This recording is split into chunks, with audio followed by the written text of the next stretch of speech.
Good afternoon, everyone. I'm here today to let everyone know that I have vetoed the council resolution involving the Israel-Hamas war. The reason I'm vetoing the resolution is quite simply, it's the right thing to do. And this veto comes in spite of my support for a ceasefire. And so let me get rid of any ambiguity whatsoever. I support a ceasefire. I support a return of hostages. I support a two-state solution, and I support a vision for a sovereign Palestine and a sovereign Israel.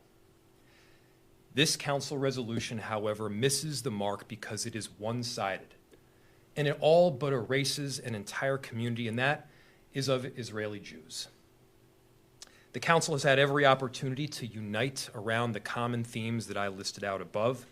I've discussed those themes and my positions on them, both privately and publicly. And nonetheless, the resolution as it was worded was advanced. Any statement that the council makes on this topic, which is multifaceted, controversial, and has very deep history, should be about extending peace and should be about bringing people together. It's our job as elected officials to take care of people. And we need to be taking care of people through an already very fraught situation.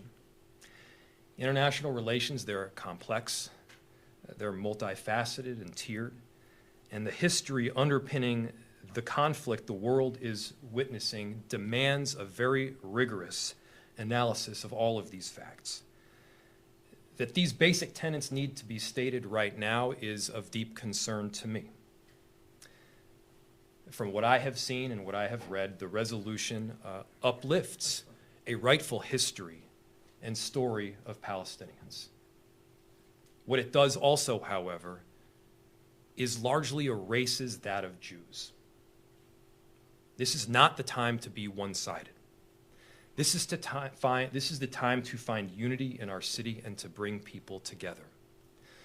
Putting aside whether it's our jobs as council members, as mayors, to weigh in on a very complex international relations dilemma across the world, this action has landed on my desk. It's a formal one that I'm required to act on. And so my action has been to veto. This was not an easy decision for me, but it came down to one simple thing. I need to do what is right. I've listened extensively to people in my family, in my extended Jewish community. I've listened to people throughout this city. And one thing that I've heard loud and clear from so many Jews is that they don't feel heard, that they feel afraid, that they're seeing people that they know, they love, and even that they trust speak out against them as a people.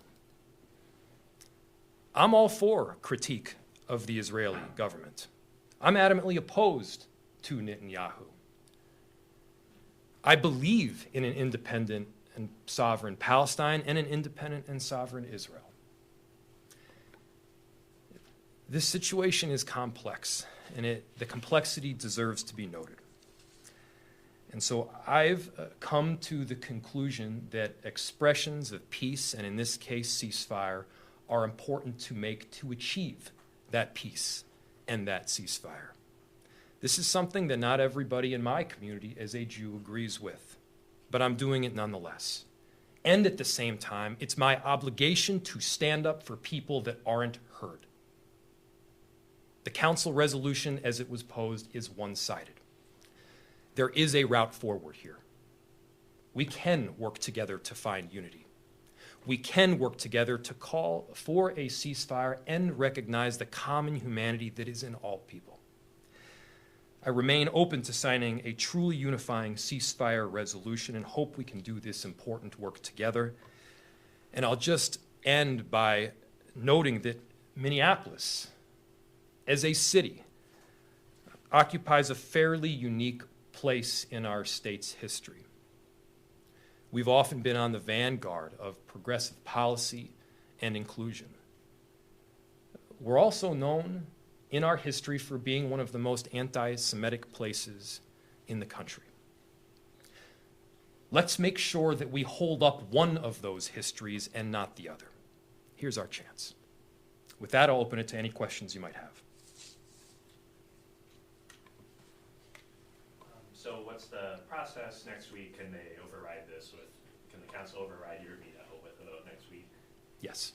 And what does that take? Just, you know, what the vote? It's a 2/3 or 9-vote majority. And the council had that 9-vote majority when they voted on this one in the first place. What are you asking them to do at this point going forward? I think there's a great jumping off point in the proposed resolution that Councilmember Lene Palmisano put forward. Certainly that can be brought forward in some form. It can be amended. And you know, we're very open to recognizing the complexity of this situation. And at the same time, the council are not international relations experts. I am not an international relations expert. The complexity of this situation is deep, and there are some straightforward value statements that I believe we can all get behind, including ceasefire, including two-state solution, including return of hostages. Those are areas that I'm for. What I'm not for is picking and choosing what history to lift up and what history to ignore, as valid as those two histories may be. We're all told of our histories. We're all told of our past and the trajectory that we, as my family, as my community, we look to go forward in the future. And those histories at times conflict. But there's room for us in Minneapolis to rise above it. I read maybe that one thing you would want to see changed was not including something that says we should call for end of U.S. military aid to Israel. Is that true? And I guess why do you feel that way? I believe we should be talking about what we're investing in. We should be investing in a two-state solution. Am I an expert on how specifically to get there? No, I'm not. But we need to be investing in plans to recognize a sovereign nation in Palestine and a sovereign nation in Israel. For those that will say that that should not be the end goal, regardless of what side they're on, I would say they're wrong. Is your staff drafting an alternative version that you're submitting to the council and see if you can work this in, or you're going to that extent yet? We have not gone to that extent yet. There's a jumping off point in Councilmember Palmisano's replacement resolution. And again, that is a resolution that I believe it does call for a ceasefire. It does call for a two-state solution. Right from the beginning, the resolution that was actually passed provides context. But that context is entirely one-sided. You can't simply reduce Israel to a bunch of awful one-liners.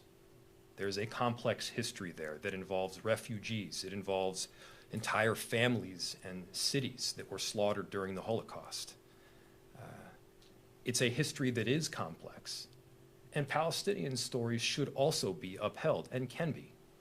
But how we do that, it must be in a way that brings people together. And I've heard from so many people in our Jewish community some of the horrible stories that have happened, especially over these last few months. When you've seen a 400% increase in anti-Semitism, it's felt. And I'll tell you, I feel it personally in our city. My family feels it. My congregation feels it. I've seen council members stand in front of signs making public statements where it says USA is occupied by Zionists more than Palestine. That is based on a centuries-old trope that Jews are simply the puppet masters of the world and are really running the United States government and the financial system. That's where that comes from. I've seen Jews that were simply standing up for peace get shouted down and told that they had blood on their hands. That would not be acceptable if it were any other race or ethnicity. It should not be acceptable now that it's Jews. We have a long history of standing up for inclusion.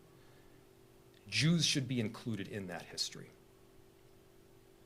Do you have any frustrations or feelings at a certain point that it's a resolution that's symbolic and that you feel like things should move on to discussing things that actually affect the city in Yes. big ways? Yes. Yes, of course. This is not the issue that I would like to be spending my time on. To be fair, I'm not sure that it's the issue that a number of council members would like to be spending their time on. But it was a formal action that was placed on my desk. I have directed my staff to spend a minimal amount of time on this. These are my words. Obviously, I've gotten feedback, but these are my words. I believe them. And we're going to get as quickly possible back to doing the very important work which we need to be perfecting, we need to be improving on, which is running the city. Do you feel personally attacked by the council? You try to take the personal nature out of it. I did give a lot of thought as to whether I should veto this resolution or allow it to go into effect by not signing it. And I thought about my daughter. I thought about her ethnicity as a Jew. And I thought about whether she would want to have a resolution reduced to the city's formal position that would be on the books in perpetuity. And I couldn't let that happen. I talked to rabbis and congregations that have been attacked repeatedly or vandalized. I've talked to people that are fearful and at times scared to speak out. Look, I'm sure that this statement and my veto will subject me to quite a bit of hostility on both sides of the equation. There are some that would have liked to see this resolution go into effect untouched. I disagree. That would be wrong. There are others that will be frustrated with me because I have called for a ceasefire. I believe in peace. Do I have the best strategy or recipe in getting there? No, I don't. But I recognize that my expertise does not lie in international relations. I'm a mayor. I fill potholes, try to put up more affordable housing. And I'm an expert also in loving my family. And this required me to do what I believe was right and veto this. What do you say when people will look at images of these toddlers being pulled out of rubble in Gaza, and the message that we're being given, the narrative is that Israel and the U.S. government by extension and Americans by extension don't recognize those children as human? The images are horrific. The acts of violence that we've seen are oftentimes horrific. And that is a big reason why I am calling for a ceasefire. You know, the resounding call that I've heard from so many people throughout this city and throughout this country is for peace. It's for ceasefire and peace. I sign on full-heartedly to ceasefire and peace. I also sign on full-heartedly to unity. And unity does not mean erasure of an entire community. Now, some may have moved the goalposts, but my principles haven't changed. This is where I stand. And I guess just like what I feel like I've heard since the initial attacks by Hamas is just like day after day of these bombings by Israel onto Palestine. Do you disagree with how the government has handled that and how they have been bombing? Yes. Yes, I do. And I'm sick and tired of these entirely unfair characterizations that you have to have either one or the other. In other words, you're either pro-Israel or pro-Palestine. You can be for Israel and anti-Netanyahu. Count me in as one of them, adamantly so. You can be pro-Israel and pro-Palestine. Count me as one of those people, and adamantly so. You can recognize the horrific nature of this war and also want to uproot some of the evil acts that we've seen. Count me as one of them.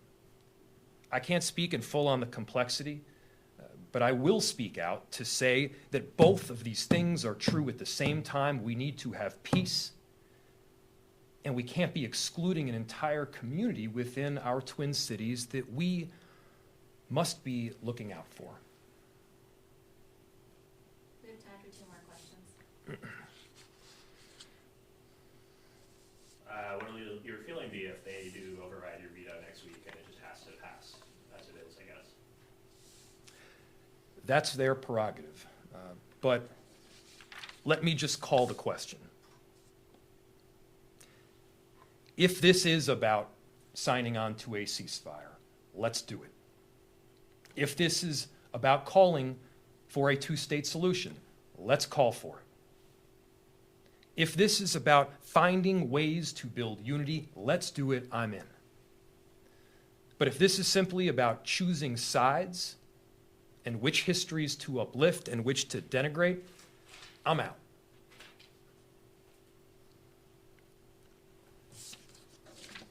Thank you, everybody.